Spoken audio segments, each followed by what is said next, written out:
नमस्कार। हरे कृष्णा।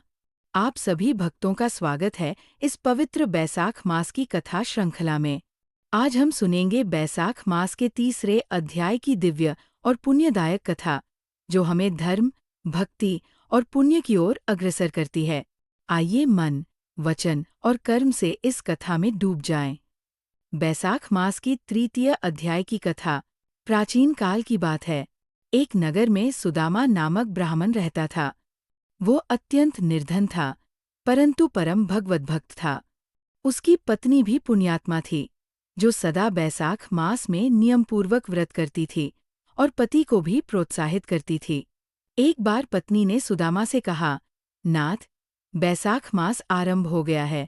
इस माह में यदि स्नान, दान और व्रत करें तो भवसागर से पार उतर सकते हैं।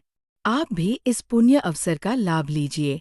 सुदामा ने पत्नी की बात मानी और प्रातःकाल गंगा स्नान कर व्रत करना आरंभ किया। वह तुलसी दल से श्रीहरि का पूजन करता, गौओं को चारा देता और साधुओं को अन्न दान करता। उसकी भक्ति देखकर भगवान श्रीहरि स्वयं ब्राह्मण का रूप धारण कर उसके द्वार आए और कहा, हे भक्त, मैं तुम्हारी सेवा से प्रसन्न हूँ। कोई वर मांगो।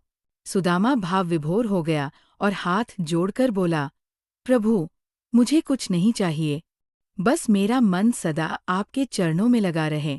श्रीहरि मुस्कराए और बोले, तथास्तु। इस बैसाख मास की सेवा से तुमने जो पुण्य अर्जित किया है, वह तुम्हें इस जन्म में मोक्ष प्रदान करेगा। इस कथा से हमें ये शिक्षा मिलती है कि यदि हम सच्चे मन से बैसाख मास में भक्ति करें, दीन दुखियों की सेवा करें, तो भगवान स्वयं हमारे जीवन में आते हैं और हमारे पापों को हर लेते हैं। हरे कृष्णा। जय बैसाख मास की महिमा।